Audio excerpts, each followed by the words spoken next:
आदिमं पृथ्वीनाथ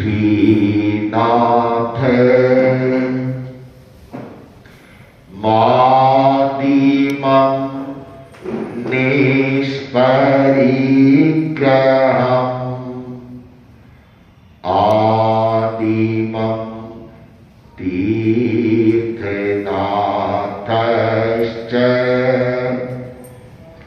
ऋषभ स्वामिने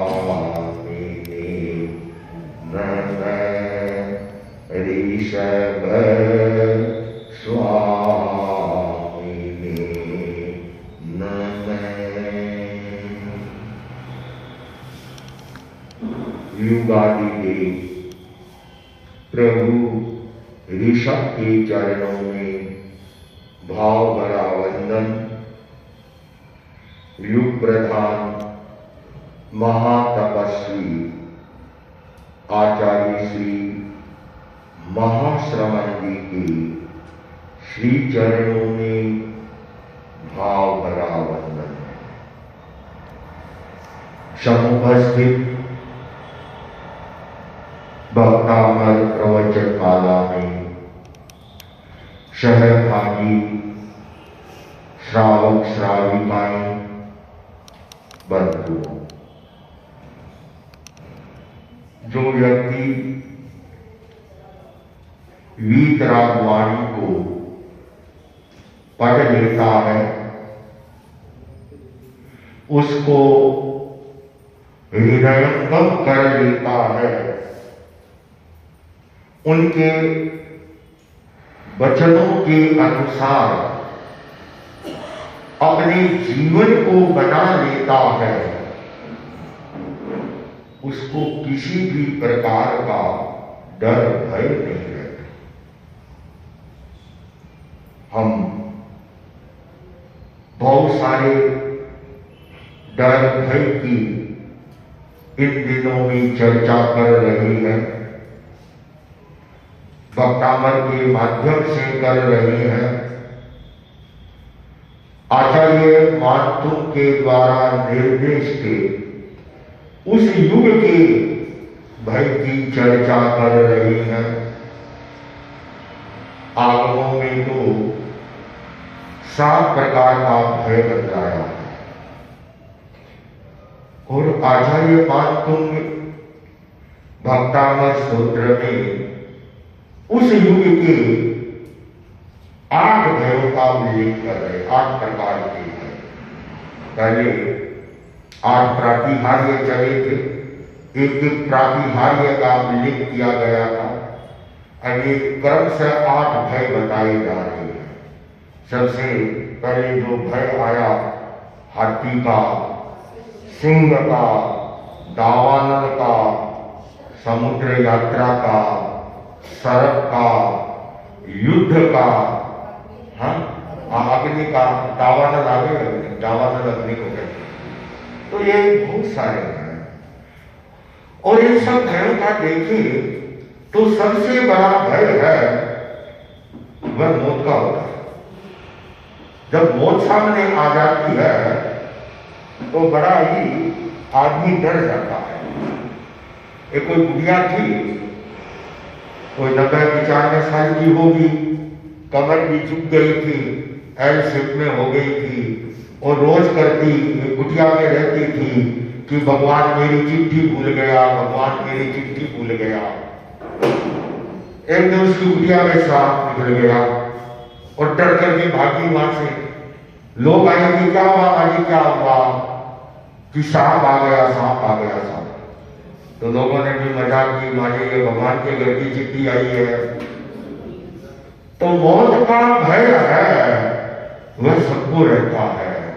आप जा रहे हैं, एक बार हिंदू की रोडे कितनी गाड़ियां चलती है, बाइक चलती है, आप पैदल जा रहे हैं और अचानक से एक कार तेज गति से आती आती आपके पास ऐसे ब्रेक लगा के सुन करके ब्रेक लगाया और आप कोई एक आगे से बच गए।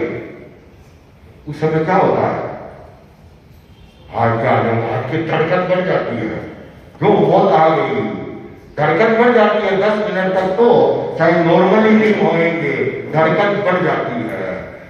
और उसको कहेंगे तू गाड़ी देख कर नहीं चलाता, अभी मैं मर जाता तो। और वो गाड़ी का ड्राइवर है, आप तो उसको गुस्से में बोल रहे हैं कि तू देख करके नहीं चलाता, मैं भी मर जाता तो।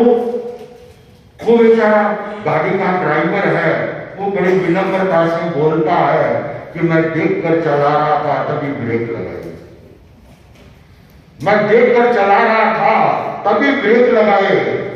अब देखिए आदमी को मौत का भय है, बड़ा ये विचित्र होता है। और इस मृत्यु के भय से उस युग में तो चौथे आने के हल करके जीव होते थे, उन्हें विराग आ जाता था, सब कुछ त्याग देते थे। आज कहां कितनी कितनी घटनाएं हम लोग सुनाते हैं। माथे में एक सफेद केस आया, इनके चंद राजा के पिताजी का ये हुआ था, राजा विषेद का विराग हो गया। एक कोई घटना घटी, विराग आया, सब कुछ छोड़ दिया, सब कुछ त्याग देते हैं। एक कोई हिंसा का करुण का दृश्य देखा, त्याग दिया। आज कितना देखते हैं, टीवी में देखते हैं, मोबाइल की स्क्रीन में देखते हैं, मूवी में देखते हैं, कितना खून से लथपथ सब कुछ होता है। कहां मेरा क्या आता ही नहीं है। कहां सनत कुमार चक्रवर्ती था, मालूम पड़ा शरीर में बीमारी हो गई, 6 खंड का मालिक, सब कुछ क्या।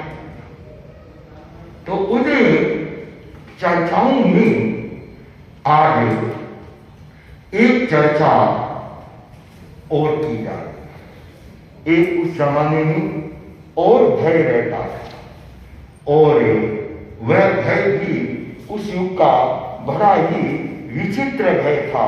वह था जलोदर का। जलोदर अर्थात बीमारी का पेट में पानी भर जाए। कहना चाहिए सबसे बड़ा डर भय होता है, जैसे मौत का है वैसे अज्ञानता का है। अज्ञानता का भी बहुत बड़ा है, वह डर और भय होता है। और जो इसे समझ लेता है उसका कल्याण हो जाता है। इसीलिए कहावत है ज्ञानी भुगतै ज्ञान से और मूर्ख भुगतै रोज। जो ज्ञानी व्यक्ति होता है वह उपसर्ग को, कष्ट को ज्ञान से सहन करता है।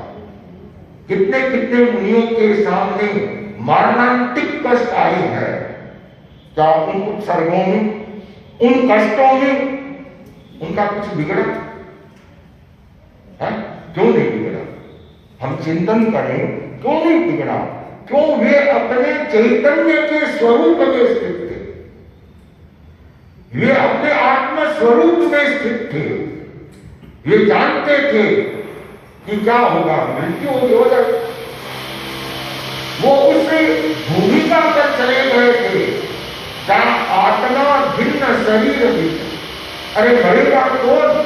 शरीर मरेगा, आत्मा नहीं मरेगी। वह अजर है, अमर है, अविनाशी। आत्मा कभी नहीं मरती है। तो इसीलिए ये बहुत बड़ा अज्ञानता का है। तो बड़े बड़े उपसर्ग आए, भगवान महावीर के जीवन में कितने उपसर्ग आए, क्या उनका कुछ बिगाड़ सका? कुछ नहीं बिगाड़ सका। दर्शुकुमार मुनि के कितने उपसर्ग आए, न जाने कितने सुंदर खंड का है, दर्शुकुमार मुनि का है, सुकोसर मुनि का है, न जाने कितनी। मैं घटनाएं नहीं सुनाऊंगा, अब घटनाएं सुनाऊंगा तो ये सारा रह जाएगा। तो इसलिए बीमारी है, कहना चाहिए यह मनुष्य के जीवन की एक स्वाभाविक, कहना चाहिए स्वाभाविक अवस्था है, विभाग की अवस्था। बीमारी, बुढ़ापा, ये जीवन की स्वाभाविक अवस्था है। बीमारी भी आएगी, बुढ़ापा भी आएगा, इससे कोई बच नहीं सकता। ये आवश्यक नहीं है। बस बचना है अपने आत्मबल को, अपने स्वरूप को, अपने उसे चिन्मय प्रभु को है, उसको याद। अब यदि आयुष्य का बल है। तो कहते हैं कि एक धूल की चिट्ठी है, वह भी चमत्कार का काम करती है और सबको दिखा देती है। और जब आयुष्य का योगी नहीं है तो आदमी थोड़ा सा कुछ होता है और इस संसार से अलविदा हो जाता है। लोग कहते हैं अरे इतना सही है, अरे उसका आयु का कर्म था, वो सारा का सारा आयुष्य के ऊपर है। तो उस जमाने में एक भयंकर बीमारी थी, जलोदर की। आज तो वह बीमारी भीषण नहीं रही है, आज तो कहना चाहिए भीषण बीमारी है, वह कैंसर की है। उसके भी इलाज आ गए हैं, प्रारंभिक स्टेज पर हो तो डॉक्टर कंट्रोल कर लेते हैं। यदि थर्ड फोर्थ स्टेज पर आगे चला जाए तो आज भी ये जटिल बीमारी है। लेकिन उस समय में इतना साइंस का डेवलपमेंट नहीं था, विकास नहीं था। तो जलोदर की बीमारी बड़ी भयंकर होती थी। उसे असाध्य बीमारी के रूप में उसको गिना। कुछ बीमारी साध्य होती है, जैसे सर्दी जुकाम बुखार हो गई, थोड़ा उपचार किया ठीक हो गई। ये असाध्य बीमारी होती है। इससे मुक्ति पाने का उपाय भक्तामर के इस श्लोक में 45 नंबर के श्लोक में आचार्य मानतुंग है वो बतला कि इसे कैसे छुटकारा पाया जाए।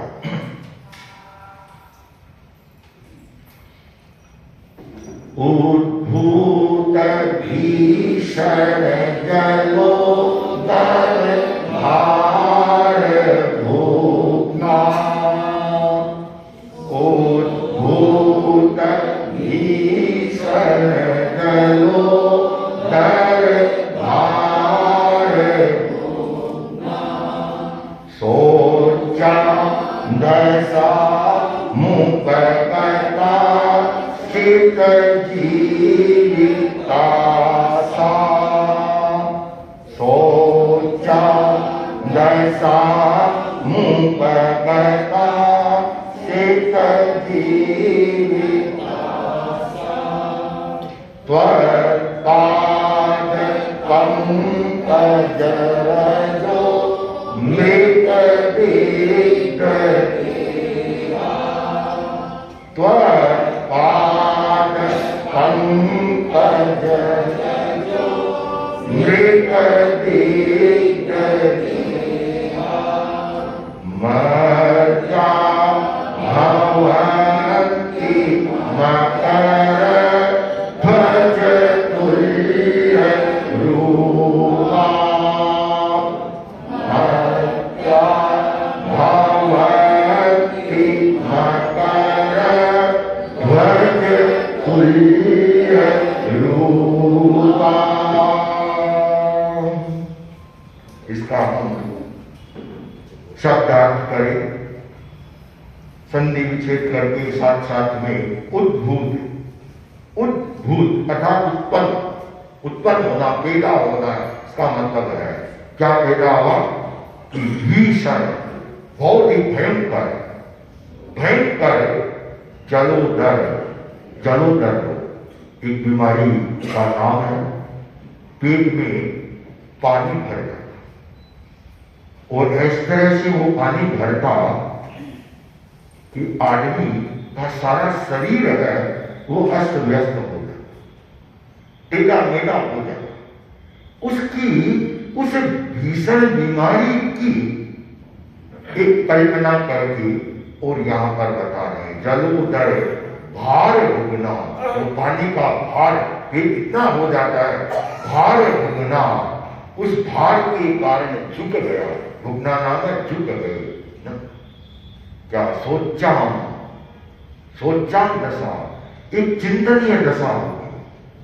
सोचता है यह मेरे शरीर की दशा में क्या स्थिति होगी, कैसा मेरा अच्छा शरीर था, रूपवान शरीर था, एक ये बीमारी लगी, सारा सब कुछ स्वाहा सोचाम दशा, एक चिंतनीय दशा हो गई, उपगता प्राप्त होता है।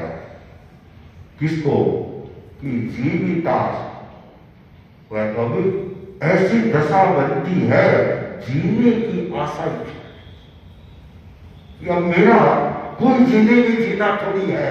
अपने उन दिनों को याद करता है कि मेरा शरीर कैसा था और आज मेरे शरीर की क्या दशा बन गई।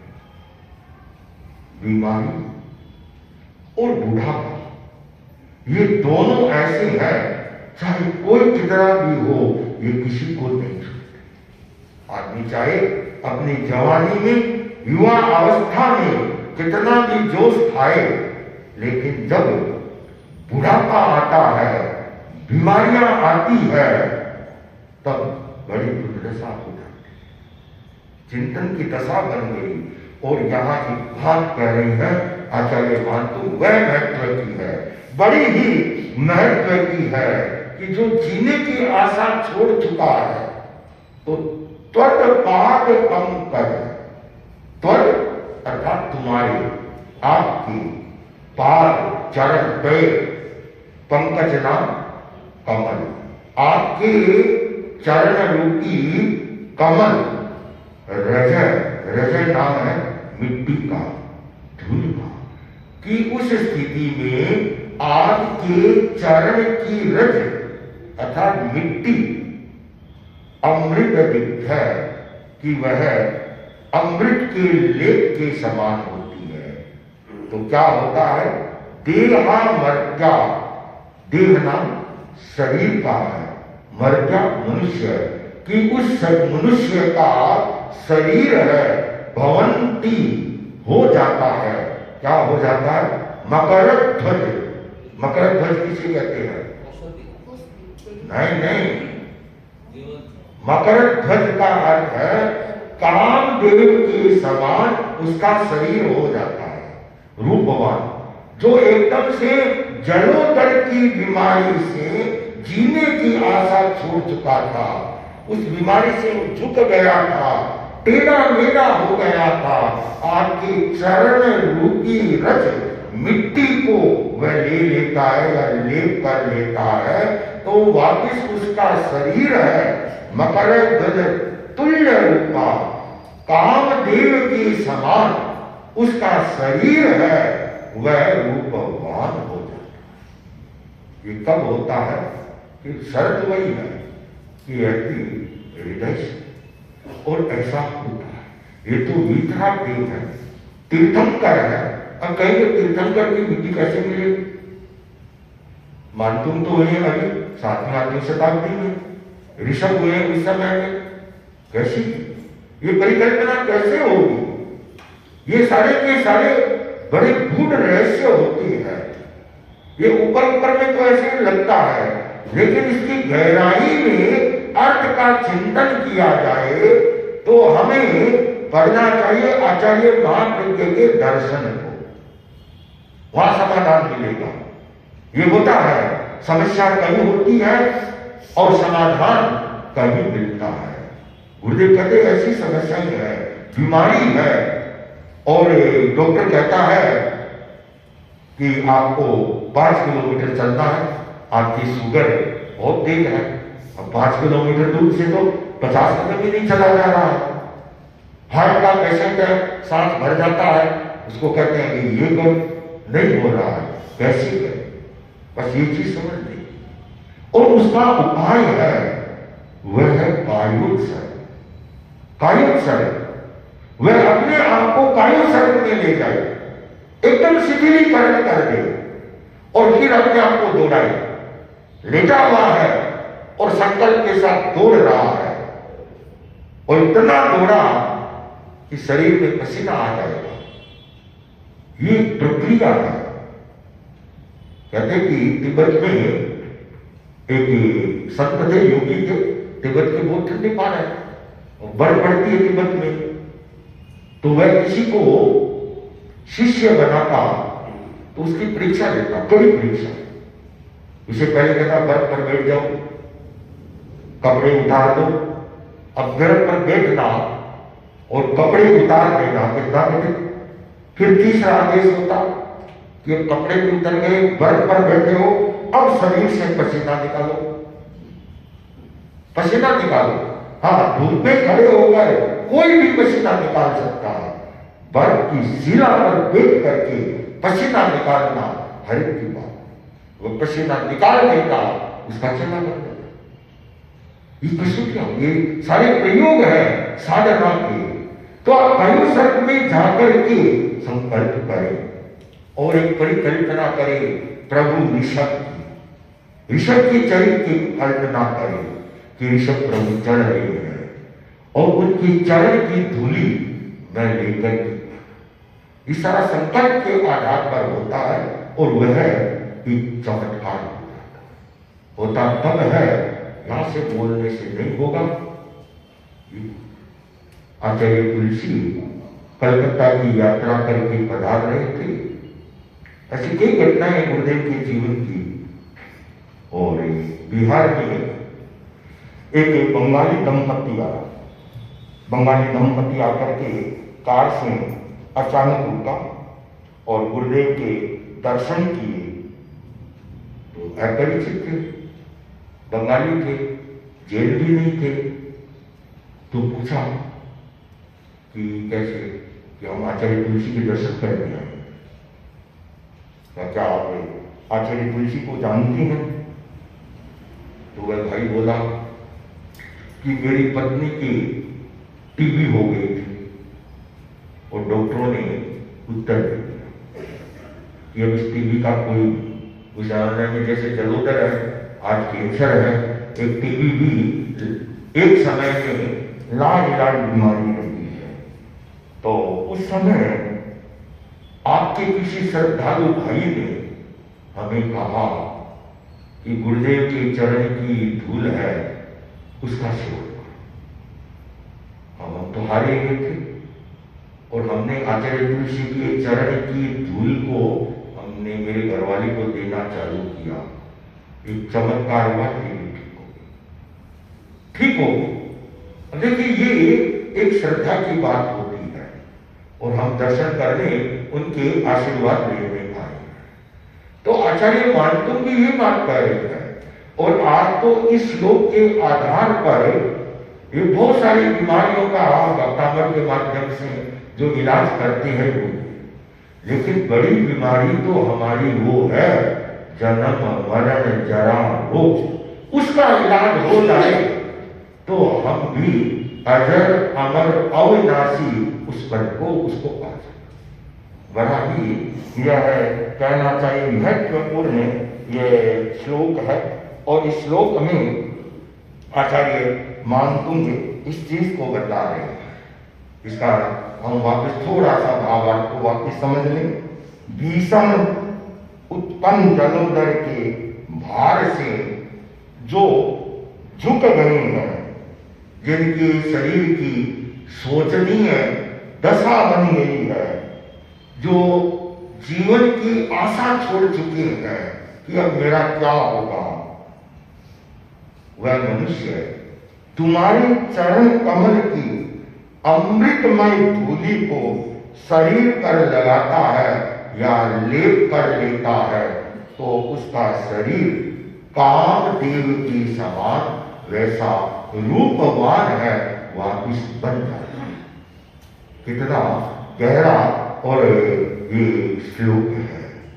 तो ये आज इस भय के प्रकरण में 8 भय है, आज 7 हो गए हैं, अभी एक और है और भक्तामर भी धीरे धीरे संपन्नता की और है। इसका जो बाद में आचार्य हुए हैं, जिन्होंने भक्तामर के कल आदि का निर्माण किया, उन्होंने रिद्धि बनाई है ओम ह्रीम अरहम अक्षीण महान सारम ज्रोम ज्रोम नमः स्वाहा। और इसका जो मंत्र बनाया ओम नमो भगवती क्षुद्रोपद्रव शांतिकारिणी रोग कष्ट जरोपशमनम शांतिम कुरु कुरु स्वाहा। ओम ह्रीम भगवते भय भीषणाय नमः स्वाहा, ये इसके मंत्र आदि हैं। आशा है सभी की ये काव्य समझ में आया होगा। ओम